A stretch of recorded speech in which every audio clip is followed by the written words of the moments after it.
नमस्कार, आप देख रहे हैं न्यूज 69 चैनल और मैं हूं आपके साथ अंकिता। चलिए रुक करते हैं खबरों की ओर। कोटपुतली के बानसूर इलाके में 14 साल की लड़की का घर से अपहरण कर दुष्कर्म का मामला सामने आया। दरिंदगी के दौरान लड़की बेहोश हो गई तो आरोपी उसे निजी क्लिनिक ले गए और वहीं छोड़कर फरार हो गए। फिलहाल बच्ची का अस्पताल में इलाज चल रहा है। वहीं पुलिस आरोपियों की तलाश कर रही है।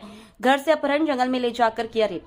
दुष्कर्म पीड़िता के परिजनों का कहना है कि अपहरण दुष्कर्म की वारदात बीते देर रात हुई। दो आरोपी लड़की को घर से अगवा कर जंगल में ले गए, जहां उसके साथ दुष्कर्म किया। इस बीच लड़की बेहोश हो गई तो आरोपी घबरा गए। आरोपी बेहोश हुई लड़की को निजी क्लिनिक लेकर पहुंचे। निजी क्लिनिक में छोड़कर भागे आरोपी। बच्ची के अगवा होने के बाद परिजन रात भर की बच्ची की तलाश करते रहे, मगर कोई सुराग नहीं मिला। इसके बाद सुबह किसी ने सूचना दी कि उनकी बेटी निजी क्लिनिक में। तब परिजन अस्पताल पहुंचे। परिजनों ने पुलिस को सूचना दी, मगर पुलिस और पीड़िता के परिजनों के क्लिनिक पहुंचने से पहले ही आरोपी वहां से फरार हो गए। दोनों आरोपियों की तलाश में जुटी पुलिस। परिजनों का कहना है कि बच्ची अस्पताल में भर्ती है, मगर इलाज के बावजूद बच्ची को अभी होश नहीं आया है। इधर पुलिस भी इस पूरे मामले की जांच पड़ताल कर रही है। परिजनों की ओर से मुकदमा दर्ज कराए जाने के बाद पुलिस ने आरोपियों की गिरफ्तारी के प्रयास शुरू कर दिए। बानसूर पुलिस उपाधीक्षक ने भी मौके पर पहुंचकर परिजनों से घटना के बारे में जानकारी ली। विराटनगर से न्यूज 69 के मामराज मीणा की रिपोर्ट। हाँ बताओ आप। अजी रात को 11 बजे बच्ची को घर से अगवा करके लीन गए और जिसमें इसका मैन जो है वो दिनेश नाम का लड़का है, उसका गांव माची है और उसके साथ अन्य उसके साथी थे। और जो ये दिनेश माची है इसके मामा है जयसिंहपुरा छींड में, जो उसका मामा का लड़का है किरसन, उसका भी इसमें हाथ है। फिर उसके बाद में ये बच्ची को पूरी रात वहाँ रखते हैं, फिर सुबह गाँव में ये छोड़ जाते हैं। फिर छोड़ने के बाद में बच्ची को ये ततारपुर चौराहे की तरफ ले आते हैं, जिससे बच्ची बेहोश हालत में हो जाती है। फिर हमने उनका पीछा किया। पीछा करने के बाद में बच्ची ज़्यादा बेहोश अवस्था में थी और फिर वो एक दो दिनेश और दिनेश के साथ जो अन्य थे वो बच्ची को बेहोश की अवस्था में छोड़ के चले गए। फिर हमने डॉक्टर के वहाँ नज़दीकी हॉस्पिटल में दिखाया। दिखाने के बाद बच्ची को होश नहीं आया। अब यहाँ पर जनाना हॉस्पिटल अलवर में लेकर आए हम और बच्ची को अभी तक कोई होश नहीं है। उसकी कंडीशन ज़्यादा बेकार है, शरीर पर कुछ निशान भी हैं उसके। ये बात किस अवस्था में मिली थी बच्ची? अवस्था में इसकी बहुत कंडीशन बेकार थी। अब तक उसको होश नहीं आ रहा, लगभग 3-4 घंटे हो गए। कौन लोग हैं, कहाँ के लोग हैं? ये दिनेश नाम का लड़का है, दिनेश गुजर है, माची इसका गांव है। कपड़ों पर तो निशान दिया कुछ?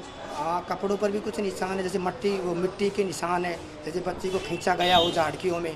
और हाथ पर निशान है उसके कुछ काटने उठने के, रहते कई हाथ पैरों में। लगभग कितने जने थे वो? लगभग मेरे हिसाब से 2 तो मैन है और उसके साथ अन्य और साथी थे। लड़कों का आना जाना भी रहता था? हाँ, लड़कों का, उस लड़के के मामा है जयसिंहपुरा में, उसका आना जाना रहता था। बच्ची घर से कब गायब हुई थी? अगवा किया गया था या खुद गई थी? बच्ची घर से 11 बजे बच्ची को घर से उठा के ले गया था और हमें फिर उसके कुछ देर बाद पता लगा तो हमने गांव में आसपास देखा, बच्ची नहीं मिली हमें। कितने बजे तक ढूंढा था आपने? हमने सुबह 5 बजे तक ढूंढे थे, किस लेकिन प्रकार से पता लगा आपको? हमें इस प्रकार से पता लगा, जो ये दिनेश नाम का लड़का इसके मामा है जयसिंहपुरा में। हम वहाँ जाते हैं, वहाँ से जो इसका मामा का लड़का है किरसन, वो फिर उस लड़के को फ़ोन करता है। जैसे ही वो फ़ोन करता है तो वो इसको ये कहता है कि इसको चौराहे आप छोड़ दो। फिर हम उसका पीछा करते हैं, फिर हमें बच्ची का पता लगता है कि चौराहे की तरफ वो गई हुई है। बच्ची की उम्र कितनी है? बच्ची की उम्र लगभग 14 साल है। और ये चौराहे पर कौन लेके गए थे इसको बच्ची को? चौराहे पर वो दिनेश, मैन तो दिनेश है और उसके साथ अन्य साथी भी होंगे, उसका मुझे पता नहीं है। दिनेश को पहले भी कोई धमकी या कोई ऐसी? हाँ, दिनेश ने, जो दिनेश गुजर है ये, इसने काफ़ी बार हमारे परिवार के सभी फ़ोनों पर धमकी दी है, मारने की भी धमकी दी है, उठाने की भी धमकी दी है। जो ये बच्ची है इसको भी धमकी दी है कि अगर तू मेरे साथ ऐसा नहीं करेगी तो मैं सबको मार दूंगा, मैं डॉन हूँ, ये हूँ, जो भी कोई बात है। अभी मुकदमा दर्ज करवा दिया आपने?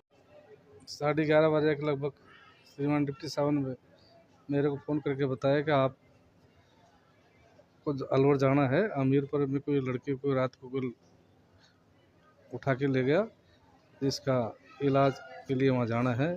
मैं आया हूँ। अभी वो लड़की घबराई हुई है, कुछ बता नहीं पा रही है और अभी एफआईआर भी दर्ज हुई है। जैसी एफआईआर दर्ज होगी कार्रवाई की जाएगी। पीड़िता के परिजनों के द्वारा किडनैपिंग को दुष्कर्म का मुकदमा हाँ, पीड़ित आरोप लगा रहे हैं। वो बता रहे हैं कि हमारी बच्ची को रात को कोई लड़का आया था, वो उठा के ले गया। सुबह हमको वहाँ ततारपुर चौराहे में मिली थी, जब घबराई हुई थी, जिसको हम सूचना करके पुलिस को हॉस्पिटल इलाज के लिए दे के आ गए थे। तो कितने लोगों का नाम इसमें बताया जा रहा है, कितने शामिल है इस मामले में? अब वो तो 2-3 लड़कों के नाम तो सामने बता रहे कि भाई 2-3 लड़के लेके गए हैं। ये उनको बताया जा रहा है कि परिचित भी हैं वो। परिचित का तो उनसे पूछो परिचित है या नहीं है, मेरे को तो क्या पता। अभी बच्चे की कंडीशन कैसी है और प्रथम दृष्टया आपने डॉक्टर से बातचीत की तो क्या पता? देखो बच्चे की कंडीशन ठीक है लेकिन घबराई हुई है, कुछ बता नहीं पा रही है। क्या शुभ नाम हो, क्या पता है आपको? आपका क्या नाम है, आपका पोस्ट है? मेरा नाम किशन लाल है, SHO बासदयाल, कोटपुतली जिले से हूँ। इसी तरह की और खबरें देखने के लिए बने रहे हमारे साथ, देखते रहिए News 69 चैनल। जब तक के लिए धन्यवाद।